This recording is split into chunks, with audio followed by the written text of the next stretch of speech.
Beard.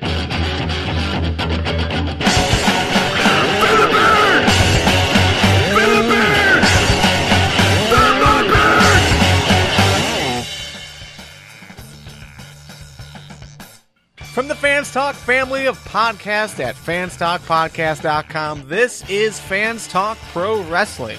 It's a weekly conversation where we talk with you about the wrestling world and all of its laughable glory. This is episode 264, and today we're going to recap and review WWE Extreme Rules 2015, as well as some news and notes from TNA and NXT. My name is Garvin. With us tonight is Joe. Say hello, Joe. Hello, ladies and gentlemen, boys and girls, children of all age groups. And Nick. Say hello, Nick. Don't let that family-friendly intro fool you. There is a lingering abusive atmosphere, and I'm very uncomfortable. Oh, man. Did you happen to listen to the commentary from this week? The Flintstones commentary? No, not yet. I want to watch that in conjunction with the actual film. Because out of context, it feels like you're talking about that. I'm just saying. All right, so a quick programming note. I think we need to address the elephant in the room. We're gonna do so as carefully as we can. Yes, we are rebranding. Your eyes and ears are not deceiving you. The name of this podcast series is now Fans Talk Pro Wrestling. We really cannot go into the why, what caused this, but the rebranding does give us some flexibility in what we can do moving forward. So, I think at the time we were all pretty saddened, but right now I'm kind of excited about what we can do moving forward now. We've had some interest in either producing or partnering up with some other non-wrestling related content, for the main podcast feed. Previously we were pushing the whole Fans Talk Wrestling podcast family, on this and our other shows. Now we're going to be pushing the Fans Talk podcast family. So basically, removing the requirement that everything has to be about wrestling, which is going to be really cool. Hopefully we can take advantage of that soon. Again, we can't really go into the details now about what happened, but we'll go into it a bit more in a future episode. So thank you for everyone who has shown their support. We have received quite a few messages. When it first took place and we started changing images, that seemed to be the topic at hand. But, yeah. So thank you for your support. Thanks for all the questions. We will answer them in full when we can. And remember, fanstalkpodcast.com. Yep. But yeah, generally speaking, nothing's going to change for the most part outside of some naming changes. So, same content, same, people, all that stuff. Good stuff. WWE Extreme Rules happened this Sunday or last Sunday or, a couple days ago. And, yeah, let's go over it, guys. We'll run down the card really quick to just, talk about who won, who lost. And then we'll go into what matches were important. Kickoff. Neville defeated Wade Barrett. Dean Ambrose defeated Luke Harper in a Chicago street fight. Dolph Ziggler defeated Sheamus in a Kiss My Arse match, even though he did not kiss Sheamus's arse. It was the other way around, but we'll get into that. New Day. Just to clarify, you're wrong. What? Sheamus did not kiss Ziggler's ass. Did I say it wrong? You switched it. Pitch. Yeah. New Day are your tag team champions. John Cena is still your U.S. champion. Nikki Bella is still your Divas champion. Roman Reigns still looks super strong, and Seth Rollins is still your WWE champion. So, guys, what was the match of the night? For me, this is going to sound really weird. Roman Reigns versus Big Show in the last man standing match. Was it slow? Yes, but that's what you tend to get in some of these more powerhouse type matches. But I think it's some of the best work Big Show's done in quite a long time. They really told the story. Big Show did great, as a heel and pushing the, fans want tables. He's just like, nope, no tables. Did this change your perception of Roman Reigns as far as what he's capable of doing? Do you think this put him into a better light? I think so. I don't think it changed anything about my perception of him. I think there's a lot of stuff that they just haven't had him do yet. And I think there's still a lot more for this guy to do. So I'm a pro Roman Reigns guy. Okay. Nick, what about you? I'm going to give that nod to the tag title match with Team Uppercut versus the New Day. And that was an absolutely great match for me. Xavier Woods was gold outside the ring in basically everything he was doing. And yeah, it was just completely magnificent all around. And I'm glad we've got new tag champs. I'm sorry, new tag champs. Yeah, for me as well, I'm going to go with the tag team match. I thought it was just a brilliant match. Like the match itself was great. The crowd was into it. You really saw the full potential of what a New Day can do. Just everything was great about it. So I don't know if it was, hey, we're not on the kickoff. We're going to get a little bit more time. So let's do something sweet. I don't know if that was like the conversation or this was what their plan was the entire time, but I think everything went so well for them. So, I'm really happy with the tag team situation now. I'm really happy with what New Day is doing. It took a while. It took a long time for the New Day to really get over, but they finally achieved that goal. But I'm with you, Joe. I'm not against Roman Reigns versus Big Show. I thought I did very well. I knew, going in, the complaint was, another Big Show versus Roman Reigns match. But I think overall, this was at a different level. This was at a great storytelling level. And yeah, I think both of these guys did very well. What about the flip side? What was the worst part of Extreme Rules for you guys? Joe? There was a lot of controversy and discussion, at least in the live chat that I noticed, about the John Cena Rusev match. I don't think this was a bad match, but it got a little confusing. In the beginning of the match, they stated that the lights get turned off when you kill your opponent's momentum. Correct. So when both guys had momentum and were tagging posts and they came down to the same post, neither had momentum. Neither had momentum, but neither had stopped the other guy's momentum, and that was it. But they did though. Right, but they didn't actually physically change. That's where their catch. But I know it's dumb though, right? Well, it's like they came up with, we should both go for the same light to make the win. That's going to be like part of the ending. How do we do that? Well, let's fuck with it this way. Yeah, it just bothers me because it was so unclear. Momentum has a specific definition to it. I think we all expected momentum to be, as in like one person hits a turnbuckle, and then the momentum shifts when the other person touches the turnbuckle. Like that's the change of momentum. So to me, I thought the match up until that end was okay, but that end killed it for me. Yeah. And for me, that match, there just wasn't enough use of the gimmick. Like you've got a big honking chain in there. Fucking use it. Rusev, I think he used it fairly well, but Cena with the 5-knuckle shuffle, why wouldn't you wrap that sucker around your fist for that? Yeah. I mean, it's literally right there. Yeah, I mean, this was something we talked about last week too. Just the idea that, you don't need this to have like any other stipulation. Just because that chain match, you can do so much damage with it. And yeah, it played absolutely no part. It was like a knockouts cage match from a few years ago where they did absolutely nothing with the cage. Yeah. So I think overall, this isn't where it needed to be. But, when you say using the chain as, an element on your fist, you're not saying that there should have been blood, right? No. I'm just saying, like, conceivably, in kayfabe, that could have ended the match for Cena. That could have knocked Rusev out. But no, he never used it.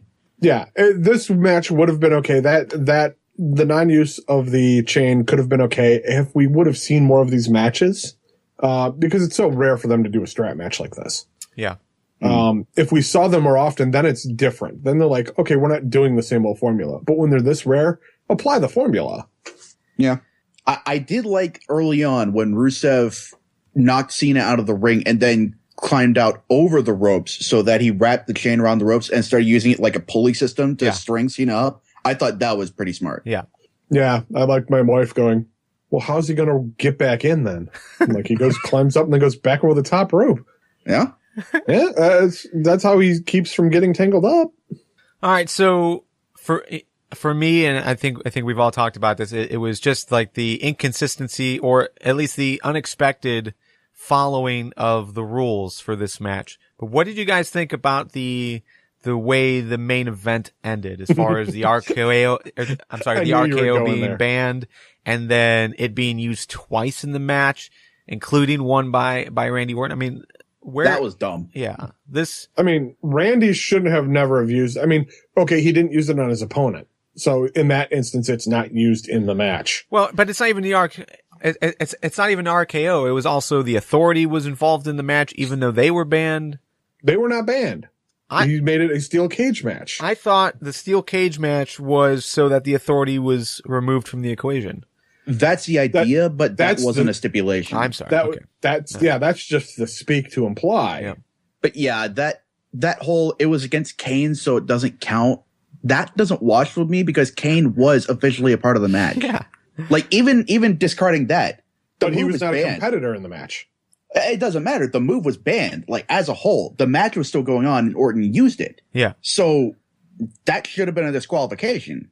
Yeah, it was just a blanket statement. The RKO is banned. Now, Seth Rollins did have the out, and Blue is bringing this up in the live chat. Technically, it was the SKO. So, that was fine. But still, Randy Orton used it. That the match should have ended at that point. Agreed. Okay. I don't think there's any argument about that.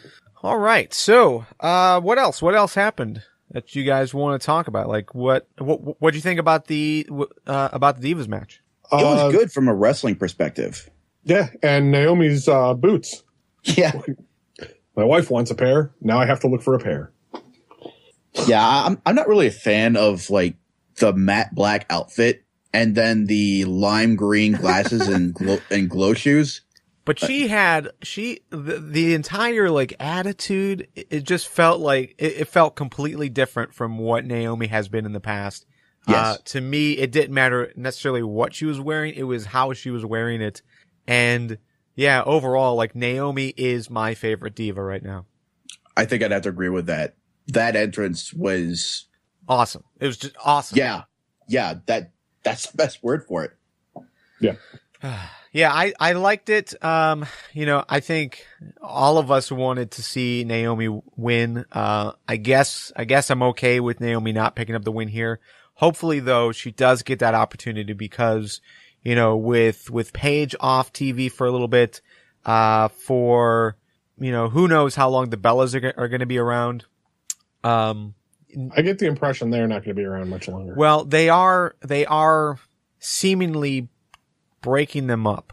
Like, I don't know if you guys are getting the same tone between the two. Like, well, okay. Actually, I can't say that because like on Raw this week, they were totally the faces. Like last week, weird. I'm sorry, like at Extreme Rules, Brie was more of the heel. Like she caused Naomi to lose, basically pulling the heel move, while Nikki was more of the face. But then this week it was flipped almost, like Brie, because she had to make that statement for Daniel Bryan, was back to being face. It's so strange. And I know this has been talked, about throughout the internet as far as there is no heel and face when it comes to the divas, but it's just so confusing. Yeah, going into Extreme Rules, the Bellas were absolutely heels, and during the match, nothing about that changed. And yet, from start to finish, the Bellas were getting face pops. I get the fact that you're talking about Naomi, who is absolutely definitively turned heel. Yeah. But this idea that, well, she turned heel, so if they're facing her, they automatically have to be faced regardless of anything that happened prior to that. That makes absolutely no sense to me, and I don't understand why that happened. Yeah, and Paul's bringing up, with Paige gone, there really is no diva that is a babyface on the roster at all. Natalya probably qualifies by now, because I think they're turning uppercut face. Yeah, maybe, but I don't know, man. That's just a thin line. That's just a thin line. So I don't know. It's the Divas, man. It's just they don't have enough true depth in the Divas division for them to decide to have anything be more definitive. But they did get over 7 minutes in a match at Extreme Rules, which was a nice sign. Yeah, that is true. Wait, hold on. Eva Marie's totally going to be face when she comes back. That's pretty obvious, isn't it? I mean, just the way that they've been building her up on these videos. You know, it's like, hey, you know, we know you hate Eva Marie because she never tried to be a wrestler, you know, before. At least we weren't allowing her to be. And now she's training with Brian Kendrick, and look how hard she's working. Yeah, that's totally them trying to make her a face. I mean, suicide dive from a diva. That's ridiculous. Yeah, it's been a long time since we've seen anything like that. Yeah, we'll see. We'll see what happens. Neville versus Barrett. What do you guys think about that match? Being on the kickoff, I actually didn't get to see it. Boo. I know. Yeah, I had to go back and watch that the day after. But yeah, I thought it was pretty good. I really wasn't expecting that finish. No. I wasn't expecting Barrett to lose, really. No, I think, you know, when we were all talking about like what would happen if Brian couldn't compete, and Barrett, you know, I was thinking more along the lines that Barrett would win in some fashion. So yeah, I was totally surprised that Neville got the win. Like, who knows what it's going to lead to, if it's going to lead to anything, but just the fact that he won at a very big stage for him, you know, this early in his career. I think that means some good things for him. Maybe foreshadowing as to the new King of the Ring. Yeah. So King of the Ring. I don't know. Is there anything else you guys want to talk about for Extreme Rules? No, I think I'm good relatively. It was a good pay-per-view for what it was, you know, and this is, you know, again, this is my perspective. Chime in if you want to. This was the worst built card that we've had in a while from WWE. I really was not totally looking forward to it, but they completely over-delivered. I agree. Yeah, this didn't, I mean, it looked like it was like, okay. When it came on, I'm just like, all right, well, I guess I'll watch. Yeah, I didn't go out for this. I didn't go to my brother's. I stayed home because I'm like, this is going to be disappointing. I'm not going to get anything out of this. I'll probably go to bed early. And it was a worthwhile show. You know, outside of the two sketchy finishes with, you know, the U.S. Championship match and the WWE Championship match, everything else felt really good.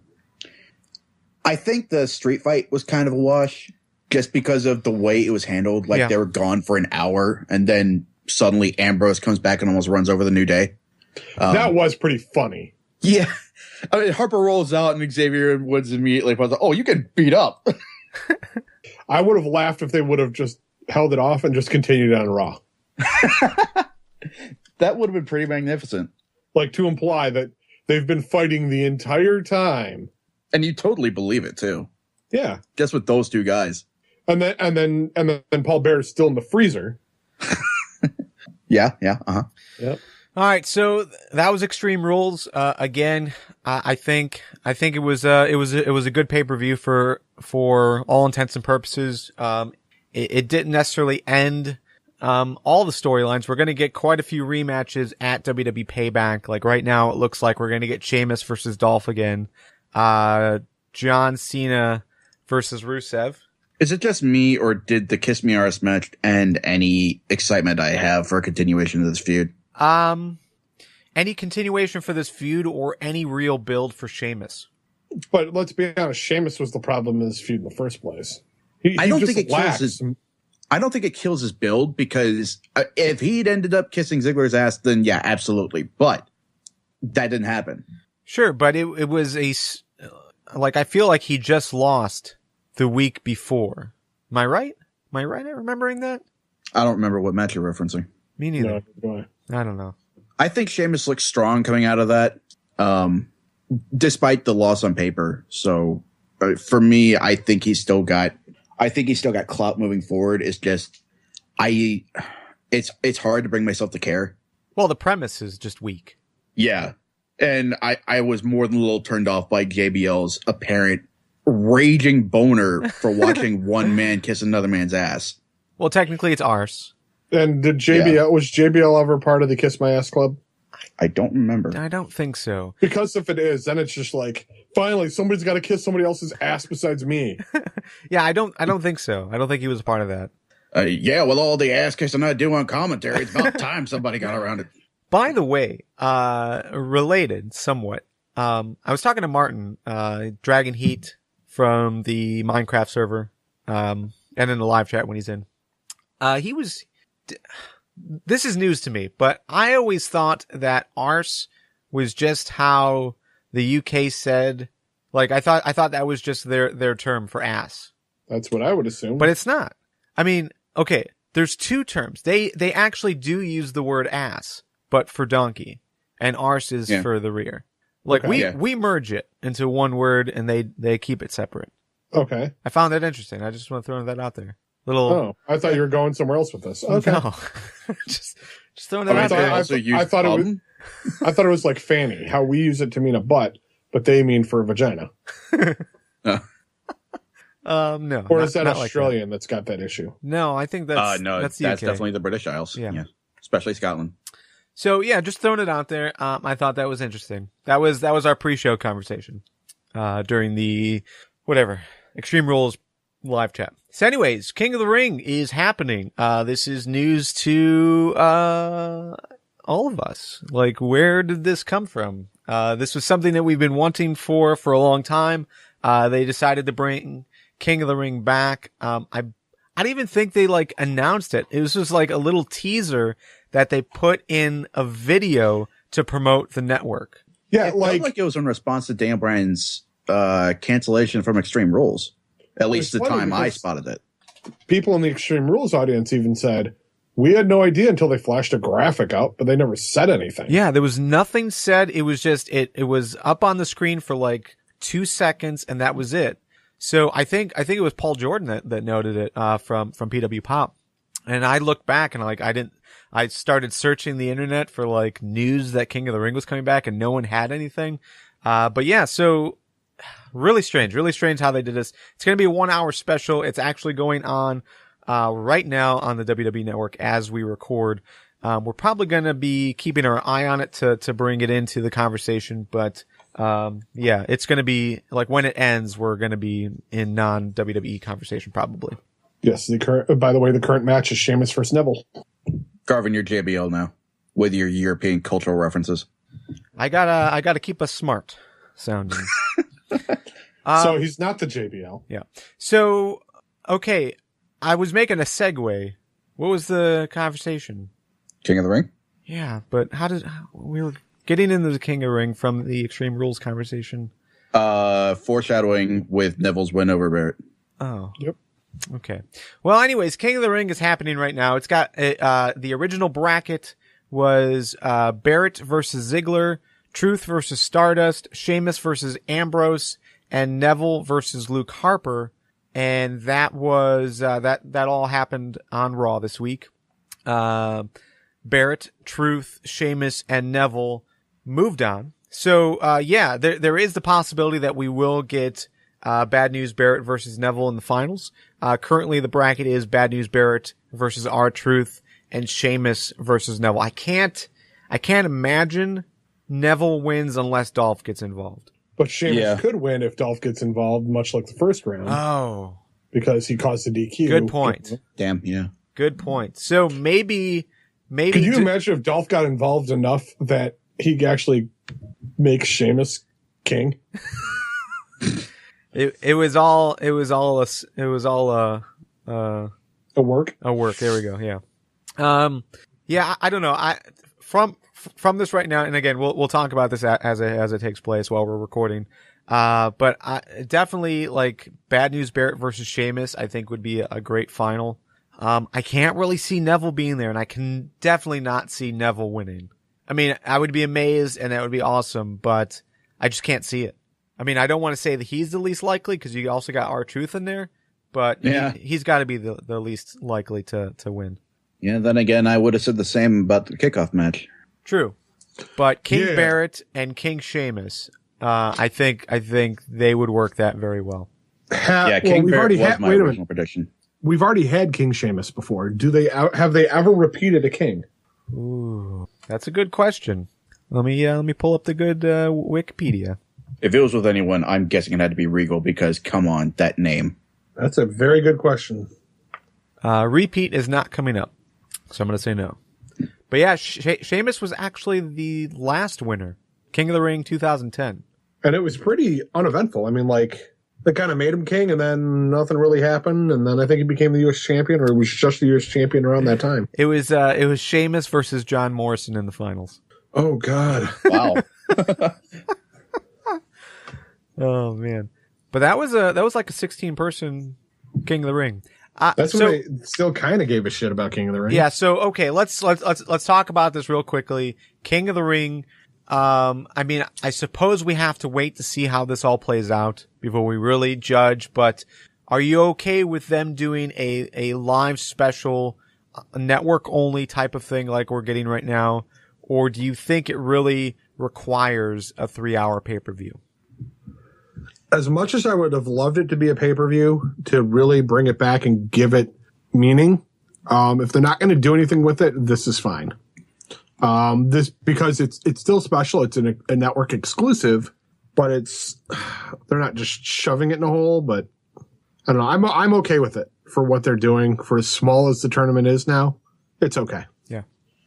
Yeah, I'm in the same boat there. If they want to make it bigger, like that 16-man tourney that you just referenced, then yeah, they might need a pay-per-view for that. Well, maybe not need, but it'd be better suited. Sure. But for what they're doing right now, I think it works. Yeah, and it'll be interesting to see how this actually plays out, if this is gonna, have anything to do with WWE Payback. If Sheamus does win, you've got Sheamus versus Dolph. Do you guys want to do spoilers? Oh, shit.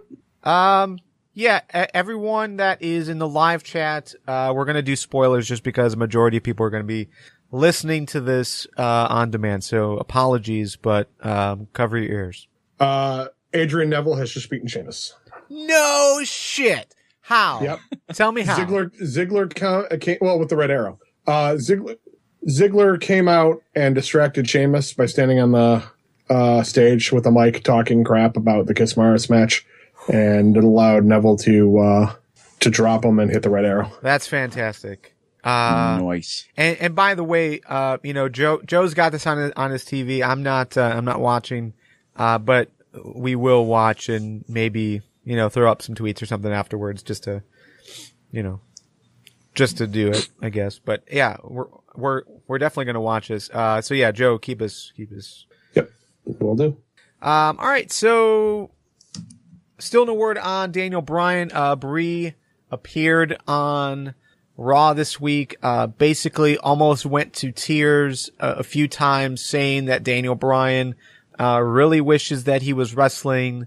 They don't know the extent of the injury, and they have no idea when he's coming back. So, going into Extreme Rules and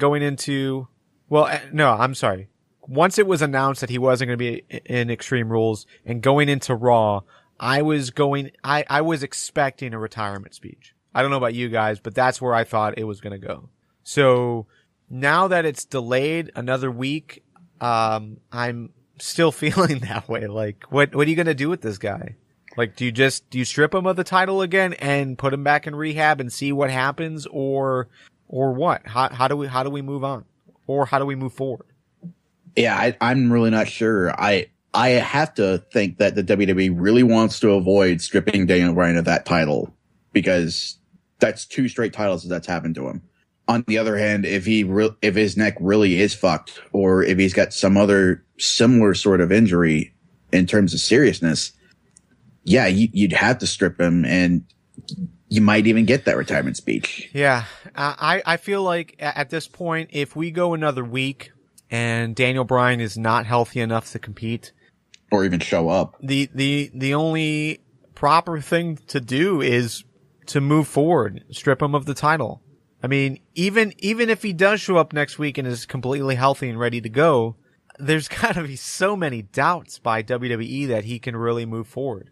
So, but again, who knows what the actual injury is? That hasn't been released. There's lots of rumors that it could be a concussion, that it could have something to do with his previous neck injuries or his shoulder injury or, you know, whatever. So I don't know, man. I don't know how WWE can move forward with Daniel Bryan as champion because there's no 100% guarantee that he can go. Now, I'm just wondering how, if Daniel Bryan had to drop the belt, I'm wondering how that might be accomplished without those sorts of comparisons happening again, like him getting screwed out of the title by the Authority or something along those lines. Well, you just don't do it in storyline. I mean, you're never going to quiet the part of, you know, the general wrestling fan base that thinks this is some kind of weird, wacky storyline. Like we do see quite a bit of that in the Google Plus community, but, it's not, it's not storyline based. Like as long as they don't say the Authority is the one that's stripping them, I think it's fine. But at the same time, unless he's doing some kind of retirement speech, you almost have to do a storyline based strip. The right? idea that I was playing with in my head is there's been a lot of supposition that the King of the Ring winner would go on to become the next IC champion, or at least would go on to challenge for it.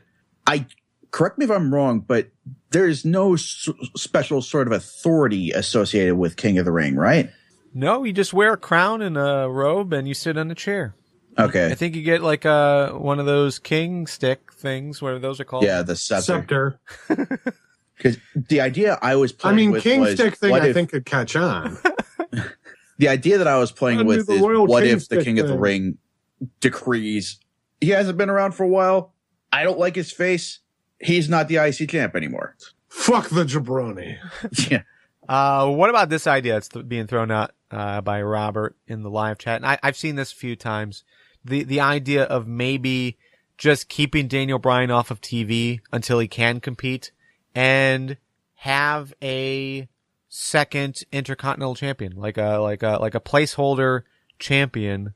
And then when Daniel Bryan can compete, they unify the titles, sort of along the lines of what they did with the WWE Championship when Punk took it. Or you look in TNA when AJ took the top title there. Like, do you see that as a possibility or even, you know, of interest to you? It'd be interesting to me. It's just that reeks of MMA to me. And I don't see the WWE going for that. Because if your champ can't compete because he's injured, they'll have interim champs all the time. And then when the quote unquote legit champ comes back, they have that sort of who's the actual champ match. Right. And I just don't see that happening here. Not for the IC title. Maybe if who is the top guy in the company is really in question, maybe, but not for a secondary tier title. Okay. Let's go ahead and move on. So that's our WWE portion of the conversation. Again, this is Fans Talk Pro Wrestling. We do spend quite a bit of time on WWE, but there are other wrestling organizations that are doing things worth talking about. So let's get into it. TNA. Nick, what happened this week in TNA you want to talk about? Let's get the big news out of the way first. Billy Corgan of Smashing Pumpkins fame and in the indie wrestling world, the man behind Resistance Pro Wrestling. He's been signed to TNA, or he's been hired by TNA. He's part of their creative staff. He's also a senior producer for them now. Is he still buying them out, or? That has been made clear, with all of the rampant financial issues and the fact that TNA is 2 months away from going bankrupt. Obviously, that has to be the case. But, TNA revealed that he will be integral in creating storylines and developing characters for TV.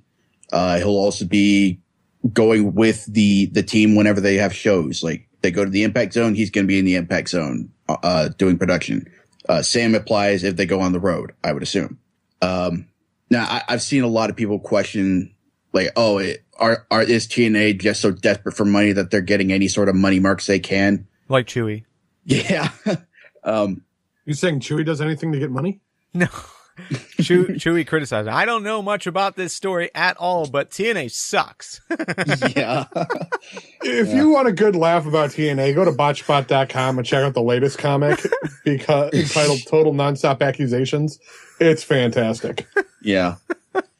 But yeah, just for those folks out there, Billy Corgan's been involved with the wrestling business, like going back to ECW in one form or another. He's been involved with it. And like I mentioned earlier, he's been running his own promotion for the last few years. My question to you guys would be, is there any chance that this hiring translates to increased success for TNA? It's going to be spotlight, and maybe it'll give some, draw a little more light and maybe a little more bucks because, hey, they've got a major celebrity that we can kind of use for promotional purposes, even though he's going to be a backstage guy and not be in front of the camera. I think we've seen the only interview we're going to see from him on YouTube that TNA released. But I mean, they can use it to try and get a little more money. But really, what is it going to get them? It's going to get them some free Smashing Pumpkins music for their pay-per-views. Oh, that's actually that's actually okay though. I'm okay with that. I'm not, because I'm sorry. I've seen them live. They played 2 songs. I'm not a huge Pumpkins fan. I own one album, which is Melancholy and Infinite Sadness. It is a great album, and I like their radio play stuff previous to that album. But after that, like, they played 2 songs I knew at the entire concert. The rest was new stuff because Billy Corgan's kind of got that Radiohead theme of, oh, people like this? I don't want to play it. I'm sorry. Oh, well, you guys like this? I don't want to play it. But they are coming out with new music, like. Yeah, but it's not good. But that's. Yeah, incidentally, they did reveal that he will be continuing with Smashing Pumpkins on the side. So is it a questionable hire? I think the answer is yes, because we don't know. Like, we don't know what he can really bring to TNA. Yeah. I mean, Nick, you talked about it. He was a part of Resistance Pro. That was his company from like 2011 to, I think he left like late last year. So, but he does have that history with wrestling in general. So he's not just a wrestling fan with money. He actually knows the business and, can help it. But as far as like what he can actually do, only time will tell. Joe, you're asking, I'm sorry. No, Nick, you asked as far as if this is going to help. Again, only time will tell, but the need to just hate on every single decision that TNA makes, like I just don't get. So yeah, I'm willing to give them the benefit of the doubt and see where this goes. It's a fresh mind. And one of the things that we do complain about in TNA is their inability to do like cool things or give people enough TV time. He says he wants to do both of those things. So I'm willing to see what he can do. Yeah, same here for me. Just a quote, well, not necessarily a quote, but an idea from the interview where he wanted to explore new avenues, things like race or sex or like societal issues at large, just kind of try and funnel that into the creative process. That interests me quite a bit, especially when you consider that pro wrestling right now is cycling through a lot of old stuff, like the WWE is bringing back King of the Ring, which isn't a bad thing, but it's just recycled content. So any new ground that they might tread, that sounds pretty good to me, at least in theory. Yeah, I mean, if they're going to bring back some stuff, I mean, if he's going to use this stuff, I have no idea what he did with Resistance Pro outside. No, me neither. So I can't really say he added anything other than money because he did fund. That much is known. And really, he does seem to enjoy the wrestling business. So I hope it translates well. But it's kind of one of those things where it's like, I like wrestling. I've got money. Well, then, yeah, you're head of creative. It kind of rings of that just from the armchair quarterback kind of thing. Yeah, I could see where that perception comes from. It's just, we'll see how it works out. Yeah. Okay, so moving forward, this past week we had TKO, the Night of Knockouts. And the week before we had hashtag Tag Title Gold. And this week will be Hardcore Justice. We talked about this a little bit on Fans Talk TNA. And our opinion there is that it could use a little bit of buffer space there. But do we still think that with the news that of more matches coming out. Like, we've already established that we've got Drew Galloway versus Low-Ki in a steel pipe on a pole match. Save the Russo jokes for later, please. And Davey Richards and the Hardys versus the Revolution in a street fight. But we're also getting title defenses as well. So does that change anything? Do we still think that TNA kind of needs more space between these sorts of themed shows? I would think so, but if they've got enough of them lined up that they think they can actually fill and make interesting content, then yeah, maybe it'll work. But I do think it's a little too quick. Yeah, for me, it's not that it's necessarily too quick. It's just that it feels like what TNA is trying to do is they're trying to make it seem like every episode is must see by what? Interjection here. Bad News Barrett advances to the finals. Okay. Sweet. Feel free to wait until like at least the end of a sentence. This is like You could have kept going. I just wanted to make sure you noted. Okay, fine. Bad News I Barrett. can use the chat. Bad News Barrett versus Neville in the finals of King of the Ring. Awesome. Should be good. All right. So where was I?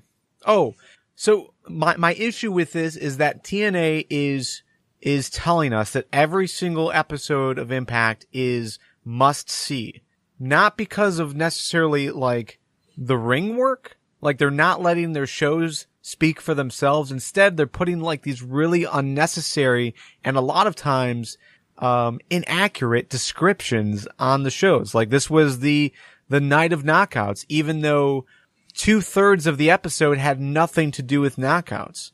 You know, consider the fact that we didn't open up with anything with the knockouts. We didn't close the night with knockouts. The knockouts were just a part of this show. It really realistically had nothing to do with the knockouts outside of maybe 20 minutes of content tops. So yeah, to me, TNA is trying to make these episodes seem more important than they are, and they shouldn't be spending so much time on the promotion of these events. They should be spending that time on actually making these events must see by the content on the shows themselves. On this extra special episode of Moesha, yeah. Our longtime listeners will remember my Moesha rant.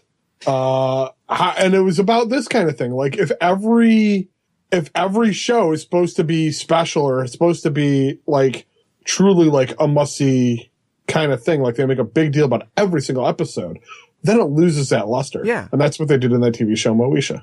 Yeah, and I mean, I'm fine with there being a hardcore justice. You know, the thing is like we had these big pay-per-views and they scaled back because that's what the industry needs to do. Like they're understanding that portion of it, and they're trying to still make their weekly shows feel important, but you know, at the same time, they're not doing enough on TV to make those shows feel important.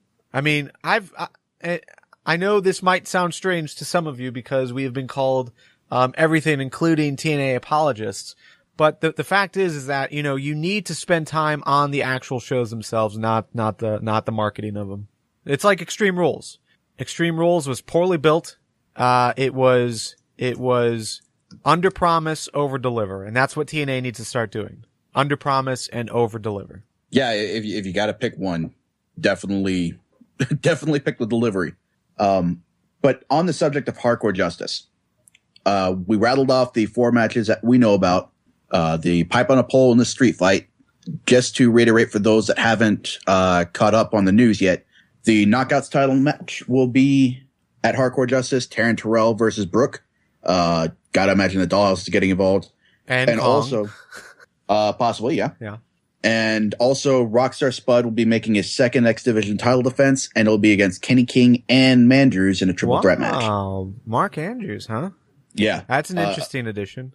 Yeah, apparently he is officially going by Mandrews now. That's what he's listed as on the roster, so. Man. Yeah. That should be interesting. Of those 4 matches, which match are you looking forward to the most? X Division, because we haven't seen it. We haven't seen an X Division match in so long. A worthwhile one. I mean, there was the, whatever, Low-Ki versus, DJZ DJZ versus Davey Richards. Yeah, we have been getting more X Division matches of late. Davey Richards fought Manic this week on, Night of Knockouts. That's right. Gotta imagine he's angling for an X Division title shot as well. I forgot about that just because Night of Knockouts, and that was like a secondary thing to, everything being about the knockouts this week. Yeah. But still, for me, that's what I'm looking forward to is the X Division match. Yeah, I think that's gotta be the same for me as well. Joe, any match you're particularly invested in? No, I'll it's been a while since I've watched TNA, so it's I can only go limited. But X Division, man, I Spud. Yeah. I mean, really? That to me, that's the thing. Spud has developed in such a great character. I mean, from a character that I was just like, I can't believe they're fucking doing this to what he is now. It's a character that's grown and the fans have truly grown to love him. And, to see him getting, the X Division championship and defending, it's awesome. So I think I can't wait to see him do more. Yeah, I totally agree. He's a sensation unto himself now. Yeah. So, but should be awesome. That's not to say that, I am not looking forward to, Angle versus EY. I think that could be pretty good too. Mm-hmm. Yeah. Definitely. All right. Joe. That's pretty much all I had for TNA, so. Yeah. What? Joe, you wanted to talk about NXT. Let's do that. Yeah, let's give this an attempt. What happened this week worth talking about? First off, number one contenders match, for the women's championship. Becky Lynch defeated Bayley and Charlotte. That was a fantastic match. And the ending was great with Charlotte locking Bayley up in the figure 8? Yes. And had her locked up, and Becky Lynch just crawls in and just barely drapes her arm over and gets the 3 count. Was like fantastic. Yeah. But my question is if the figure 8 was locked in and Bayley's shoulders were down long enough for her to crawl in and do that, shouldn't Charlotte have got the win because she had her shoulders pinned to the mat? Is Dusty still booking down there? Maybe. I imagine that's the case, but Bayley's shoulders weren't down until Becky came in and pinned her. So that's why there was no 3 count. I mean, regardless, it was great, and I loved Charlotte's reaction. She's like, what the hell happened? And yeah, and then it is after a little bit, that smile at the end, like, the ball's on you. Yeah, it is interesting, because it is hard to figure out who to attribute that win to. But yeah, Becky, though, has totally changed my mind about her. The last few weeks, for sure, Becky has just, she's become a really, really good women's wrestler on that roster. Like before she was, one of the bottom people, but now she's great. Yeah, I'm more than excited about this. I think I was a little more optimistic about her, but yeah, as opposed to the talent that had already been in there by the time she came around, Charlotte, Bayley, Sasha Banks. I think Emma was still around when Becky made her debut. Yeah, there were a lot of other people ahead of her, and now I think she's earned this spot. Yeah, thankfully she's not dancing anymore. She's not doing the Irish jig. God, that was terrible.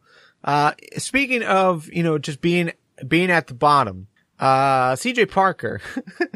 CJ Parker decided to leave. I think this was actually last week. We didn't talk about it, but CJ Parker left WWE. From everything that I've read, it seems like it's just because he feels like he doesn't have an opportunity to do anything in NXT, mainly because he's a guy that NXT built rather than making a name for himself on the indie scene. So you look at Kevin Owens, and Kevin Owens had his name before he came in, and was put right to the top. Sami Zayn had his name, Neville. You look at the top guys. Yeah.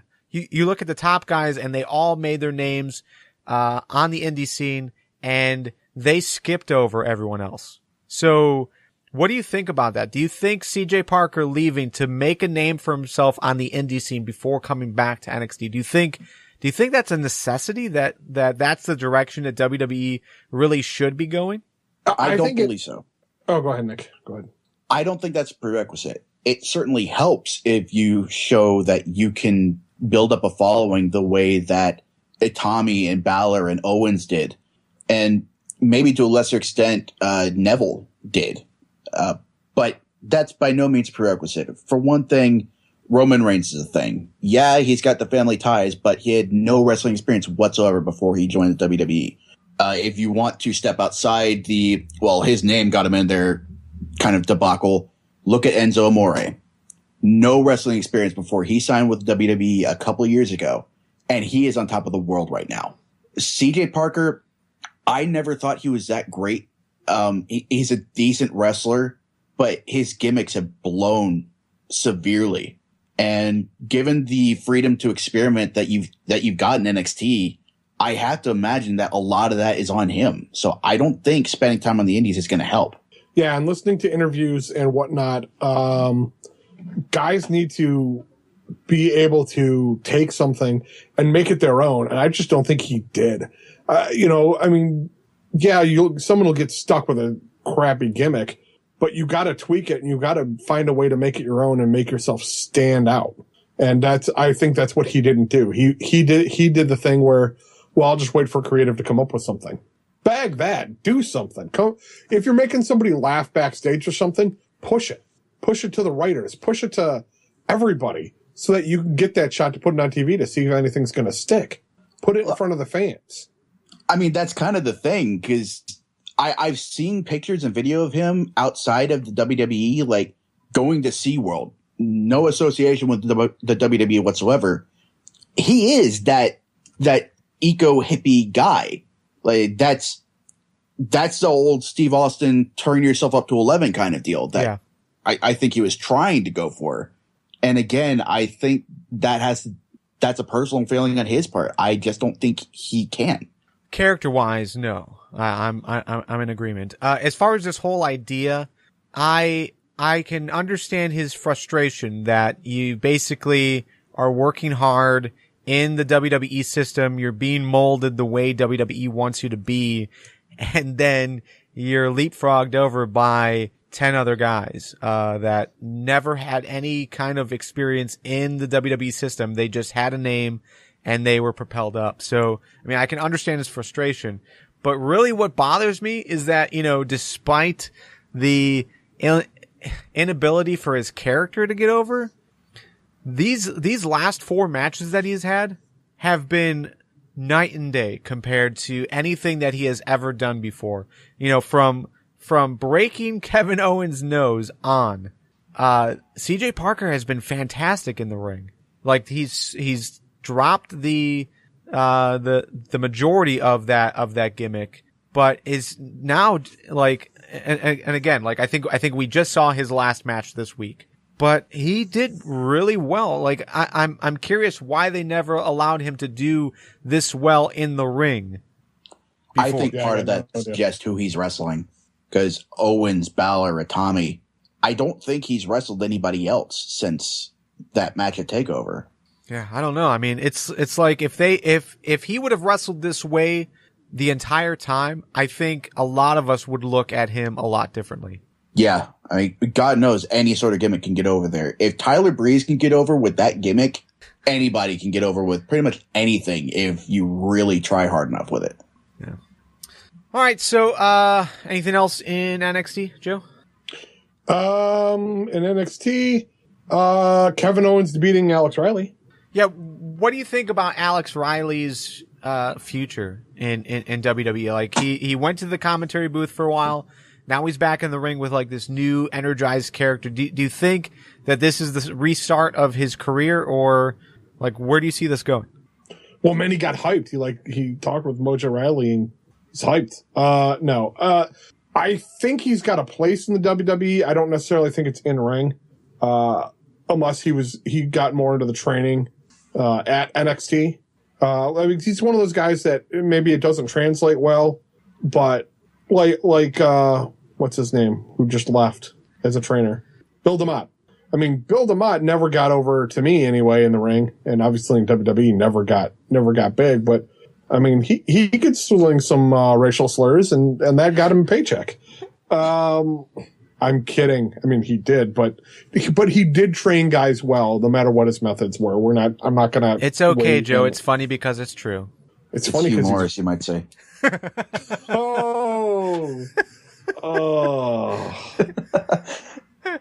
I'm so glad that got set up, and I just completely forgot about that joke. Oh, thank you so much, Nick. I think that's my win of the week. Oh, I'm so satisfied. Thank you, Nick. But no, I think if he's got a place working with guys in the ring and helping convey things that need to be conveyed in the ring. If that's also on commentary, at least he's got some expertise to weigh in on commentary. Yeah, I think he's still got something to offer in the ring. This work he's been doing with Owens has been great, I think. That's starting to run out of steam now as Owens just beats him again and again. Maybe he can transition that into another feud.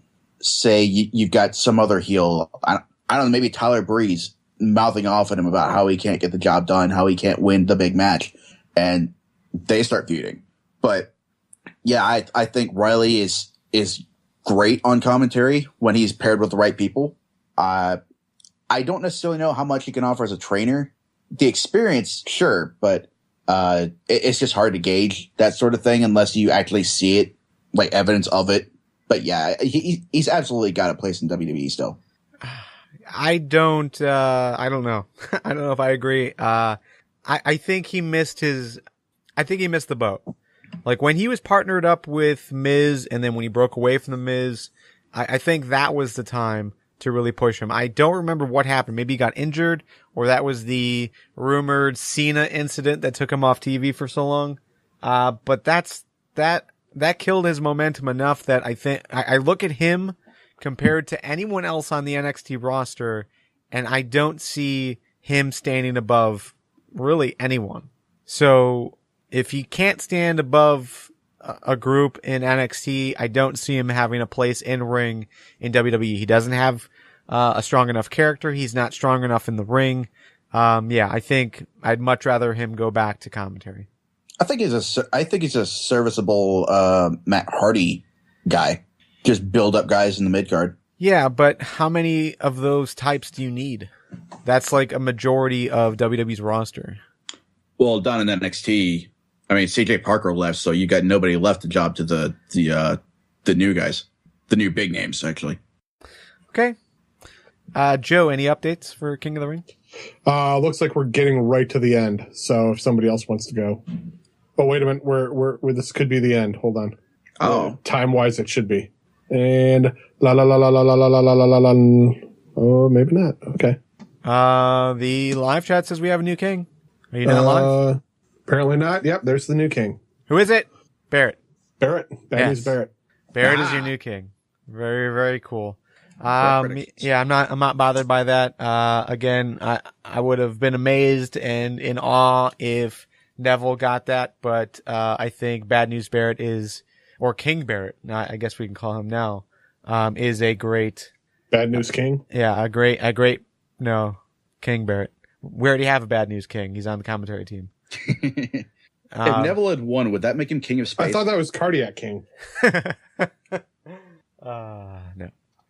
So, yeah, I don't know. I think I'm okay with that.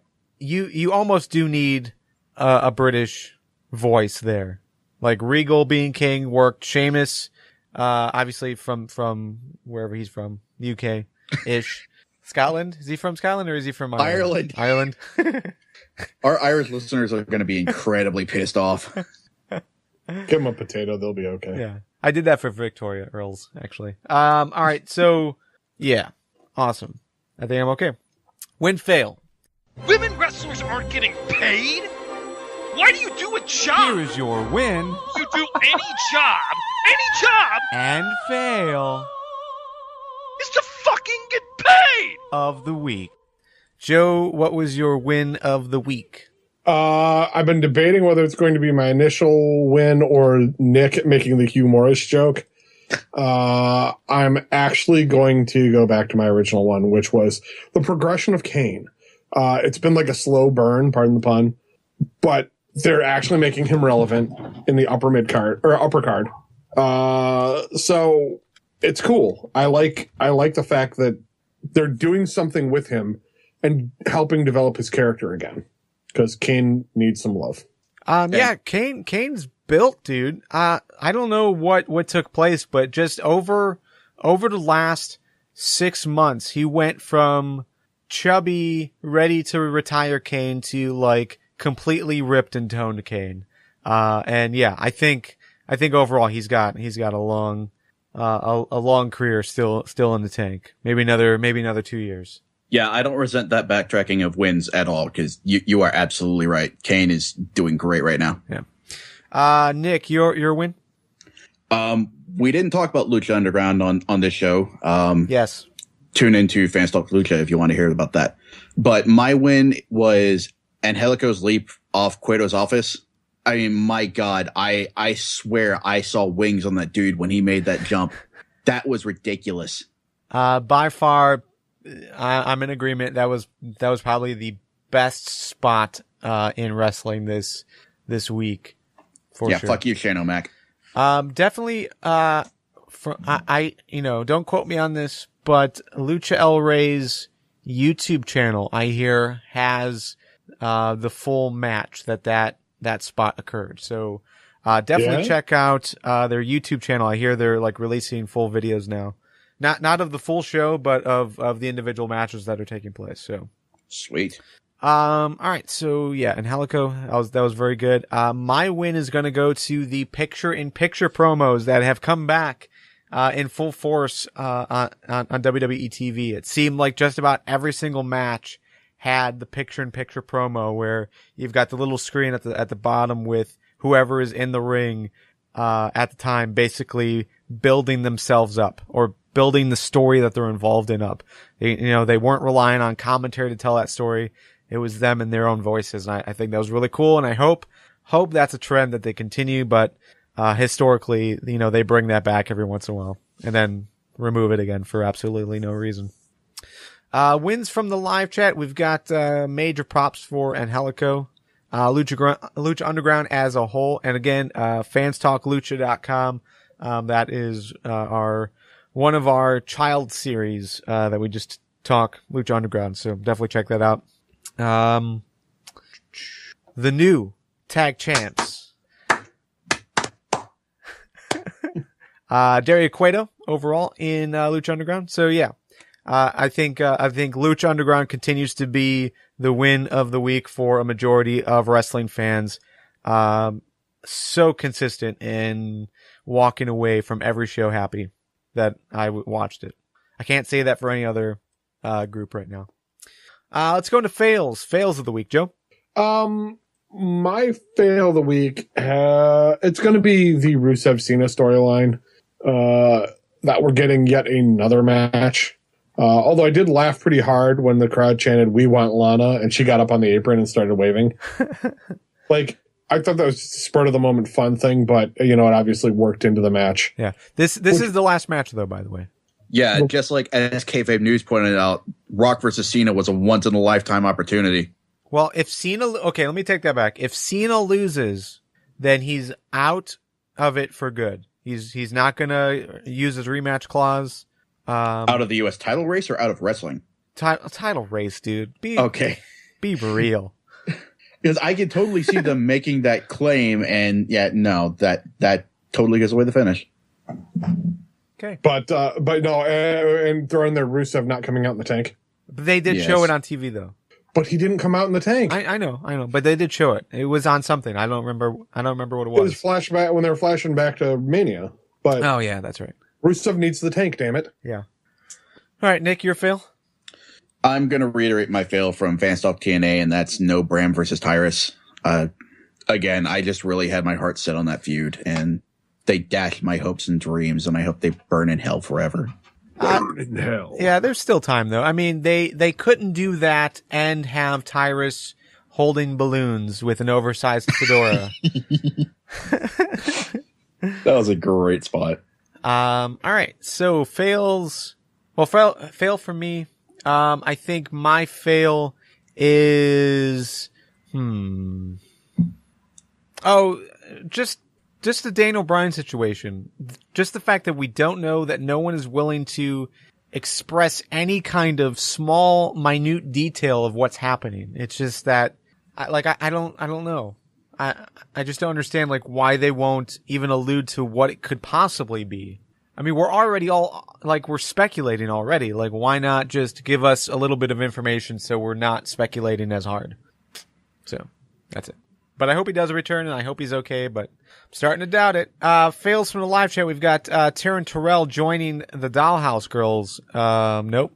That was a win. That was a total win. Quite. Then we've also got fails to the inconsistencies in the Extreme Rules matches. Yes, Deuce, you are correct as far as John Cena versus Rusev and the main event. For sure, that was rough. Luke Harper always jobbing. That is a good fail as well. Mm-hmm. And yeah, Rusev versus Cena again. More fails for that. Okay. Any final thoughts before we move on? Yes. My final thought is I just wanted to extend our sincerest condolences to the family and friends of WWE Hall of Famer Vern Gagne, who passed away on the 27th, so yesterday. Vern definitely made a huge impact on the AWA and the business at large, and he will be missed. I believe he was the guy who really came up with Hogan's character, if I understand correctly. So, and he worked with so many of those guys in the 80s that we know and love. One of which is Mr. Perfect. So, what a great mind to lose for the wrestling business. And condolences again to his friends, family, coworkers, and anybody who had to deal with him. Agreed. Nick, final thoughts?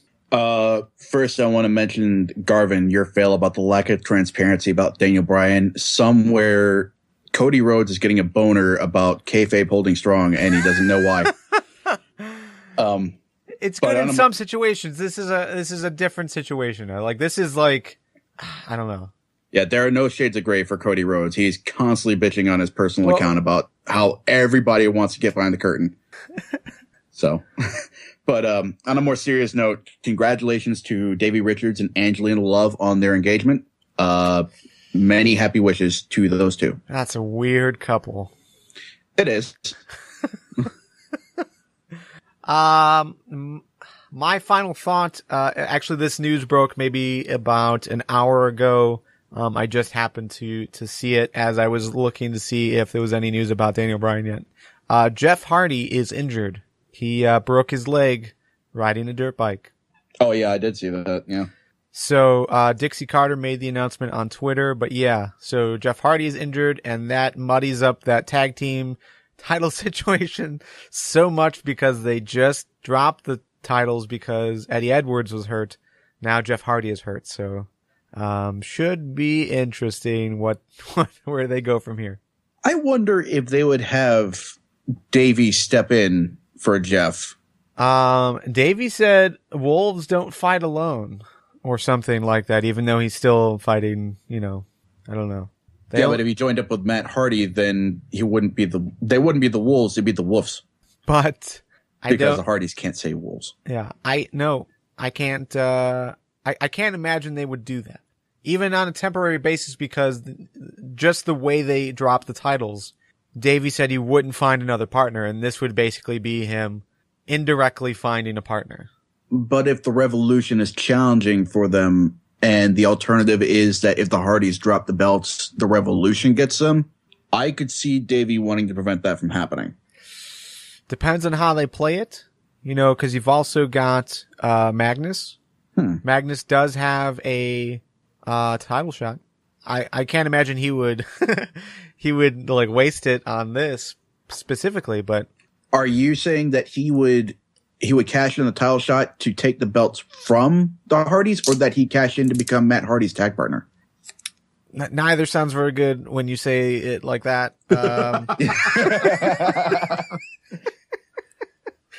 Magnus and Matt Hardy just sounds weird. No, it does. It does. But I'm just thinking, who else is anti-Revolution right now? And Magnus, the way they've been going, that could possibly be, it. Just because they've already taped Hardcore Justice. I think they've taped another show or two. I don't know. But okay, cool. Well, that's it. That's all I got. So, with that, it's time to say goodbye. Thank you for being here. Let's continue the conversation over on YouTube, Twitter, Facebook, or wherever you are. leave a rating and review where you can, especially if you listen to iTunes or Stitcher. The more high ratings and reviews that you leave, the more chance that more people will be able to listen and find us. For Joe, Nick, everyone in the live chat, and who came here to talk wrestling with us this week, we'll see you next Tuesday. Later.